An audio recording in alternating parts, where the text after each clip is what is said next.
Hi everyone, welcome to Shailu world. ఎలా ఉన్నారండి? మీరు అందరు బాగుండాలి, అందులో నేను ఉండాలని మనస్ఫూర్తిగా కోరుకుంటున్నాను. ఇవాళ రెసిపీ వచ్చేసి గోరు చిక్కుడుతో కర్రీ అండి. చాలా బాగుంటుంది. టమాటా వేస్ట్ చేసుకుంటే సూపర్ టేస్టీగా ఉంటుంది. ఇక లేట్ చేయకుండా ప్రాసెస్ అయితే చూసేద్దాము. స్టవ్ మీద కుక్కర్ పెట్టుకొని కొద్దిగా ఆయిల్ వేసుకోవాలి. ఆయిల్ కాగిన తర్వాత పోపు దినుసులు వేసుకోవాలి. పోపు దినుసులు చిటపటలాడుతున్నప్పుడు ముందుగా కట్ చేసి పెట్టుకున్న ఉల్లిపాయలు వేసుకోవాలి. ఒక 2 ఉల్లిపాయలు అయితే కట్ చేసుకొని వేసుకోవాలి. ఇవి ఫ్రై అవ్వాలి. ఇవి ఫ్రై అవుతుండగానే కొద్దిగా కరివేపాకు కూడా వేసుకొని ఫ్రై చేసుకోవాలి.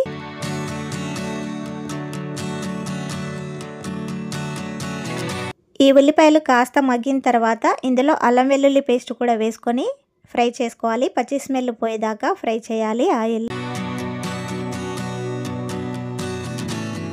ఇలా ఫ్రై అయిన తర్వాత ముందుగానే కట్ చేసి పెట్టుకున్న టమాటా ముక్కలు వేసుకోవాలి. టమాటాలు ఒక 2 టమాటాలు తీసుకున్నాను, పెద్ద సైజు.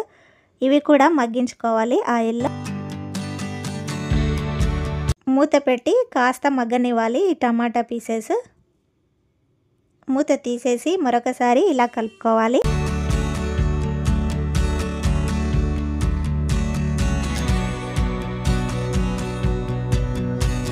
ఇలా టమాటాలు కూడా ఉడికిన తర్వాత ఇందులో కొద్దిగా పసుపు కూడా వేసుకొని మరొకసారి ఇదంతా మిక్స్ చేసుకోవాలి. పోపు మొత్తం చూసారు కదా, టమాటా పీసెస్ కాస్త మగ్గిపోయాయి. ఇలా మగ్గిన తర్వాత ముందుగానే క్లీన్ చేసి పెట్టుకున్న గోరు చిక్కుడు అయితే వేసుకోవాలి. వాటర్లో బాగా క్లీన్ చేసుకోవాలి. ఇది ఇలా వేసుకొని ఇదంతా ఒకసారి మిక్స్ చేసుకోవాలి.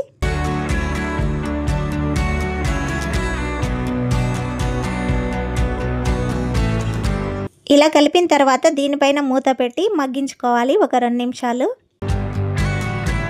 2 నిమిషాల తర్వాత మూత తీసి మరొకసారి కలుపుకోవాలి.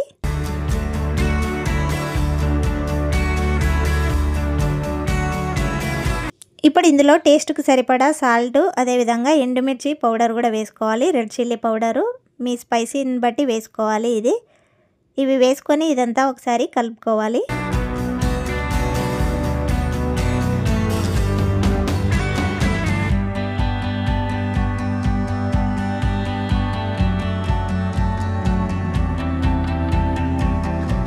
ఇలా కలిపిన తర్వాత దీనిపైన మూత పెట్టి మరొక 2 నిమిషాలు అయితే ఉడికించుకోవాలి. ఈ రెడ్ చిల్లీ పౌడర్ అనేది పచ్చి స్మెల్ పోవాలి కాబట్టి ఇలా మూత పెట్టి మగ్గించుకోవాలి.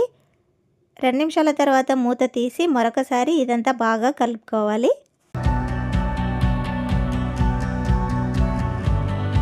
ఇలా కలిపిన తర్వాత దీనికి తగినంత వాటర్ అయితే యాడ్ చేసుకోవాలి.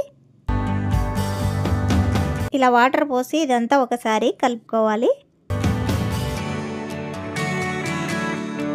ఇలా కలిపిన తర్వాత దీనిపైన కుక్కర్ మూత పెట్టేసి ఒక 2 విజిల్స్ వచ్చేదాకా స్టవ్ మీద పెట్టేసేయాలి. 2 విజిల్స్ తర్వాత మూత తీసేసి ఇదంతా కలపాలి. గోరు చిక్కుడు అయితే ఉడికిపోయింది.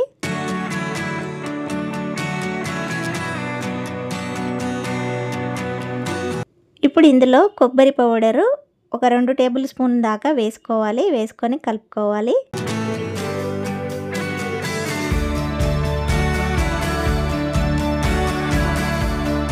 అదేవిధంగా ధనియా పౌడర్ ఒక 2 టేబుల్ స్పూన్లు వేసుకొని కలుపుకోవాలి.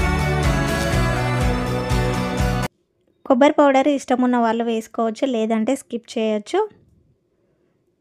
వేసుకుంటేనే టేస్ట్గా ఉంటుంది. ఇలా వేసుకొని ఇదంతా బాగా కలుపుకోవాలి. రెడీ అయిపోయింది గోరు చిక్కుడు కర్రీ. ఇప్పుడు క్లీన్ చేసి పెట్టుకున్న కొత్తిమీర వేసుకొని మరొకసారి కలుపుకుంటే గోరు చిక్కుడు కర్రీ రెడీ అయిపోయినట్టే అండి.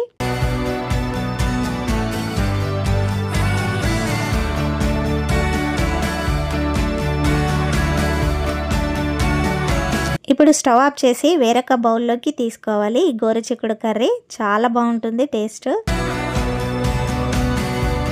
గోరు చిక్కుడు కర్రీ జొన్న రొట్టెలో, చపాతీలో, వేడివేడి అన్నంలో ఎందులైనా చాలా బాగుంటుందండి. టేస్ట్ సూపర్గా ఉంటుంది. మీరు కూడా ఇలా ట్రై చేయండి. ఎలా వచ్చిందో నాకు కామెంట్ చేయడం అస్సలు మర్చిపోకండి ఫ్రెండ్స్. నేనైతే వేడివేడి అన్నంలో గోరు చిక్కుడు కర్రీ వేసుకొని తింటున్నాను. మీరు ట్రై చేయండి, నిజంగా చాలా బాగుంటుంది. అదేవిధంగా నా వీడియో నచ్చిందని అనుకుంటున్నాను. నచ్చితే ఒక లైక్ కొట్టి షేర్ చేసి సబ్స్క్రైబ్ చేసుకోండి. ఇంకెవరైనా నా ఛానల్ ఫస్ట్ టైం చూస్తున్నట్లయితే తప్పకుండా సబ్స్క్రైబ్ చేసుకోండి ఫ్రెండ్స్. మరిన్ని మంచి మంచి వీడియోస్తో మీ ముందుకు వస్తానండి. సూపర్గా ఉంది వేడివేడి అన్నంలో గోరుచిక్కుడు curry. Thank you for watching friends. Bye bye.